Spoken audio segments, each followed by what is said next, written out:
रहा है। भारत के दृष्टिकोण से देखें तो फिर सबसे पुराना अभी भी इस्तेमाल होने वाला है ये क्रिकेट स्टेडियम। दर्शकों से खचाखच भरा हुआ ये मैदान, टॉस का है समय, heads is the call and heads it is.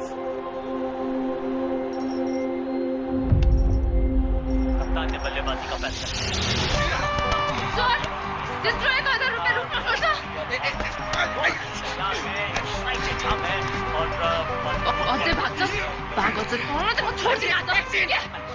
चोरेको होइन हो, लगानी गरेको।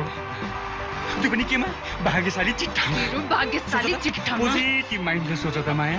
ज्योतिषीले भने जस्तै झ्याप्प लाएर बम्पर उपार पर्दिएको भए पर्यो न।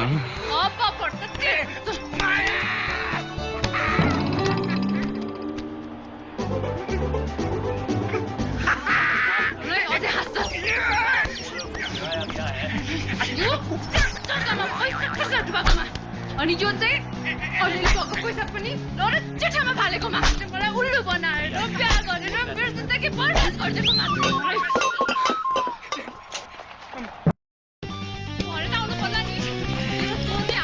सिधै आउट गर्दिन्। श्रीमती भनेको म्याच फिक्सिङ खेलाडी जस्तै हो। फुप्पु नहुन् मुर्दार।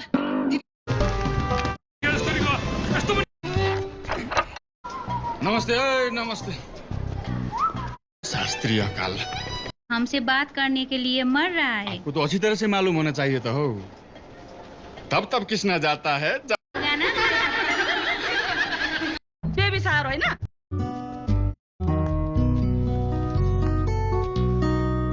आर्जन जस्तो भारी भइसक्यो होइन। कति ल्याउनु पर्यो के यो अर्की देशकी आइमीहरूलाई?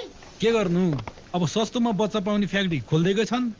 जहाँ सस्तो हुन्छ त्यहाँ सन्तान नभए आफ्नो कोक बेच्दैछु। सौभाग्यको कुरा हो। झन् सन्तान नहुनेको छ न तलाई भनौँ न होइन। अर्ध डाक्टर भन्दा खासै फरक पर्दैन है। डाक्टर म्याडमले बेबी सावरमा जहिले पनि दिने भएको नि यही त हो नि। खास यसमा के पनि चिन्ता गर्नु पर्दैन।